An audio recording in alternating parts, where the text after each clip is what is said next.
Hey guys, in this video we're going to take a look at how you can add the Islamic alternate calendar to your iPhone 13 series.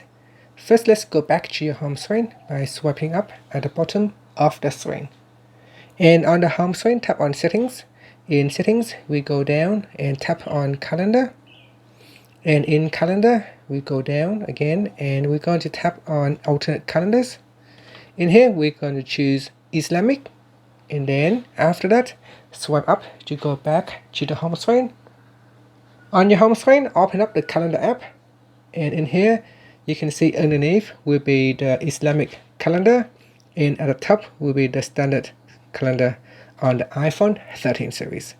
And if you want, you can always go back into your settings and go to alternate calendars and tap on the off button to turn off Islamic calendar.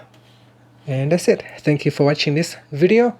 Please subscribe to my channel for more videos.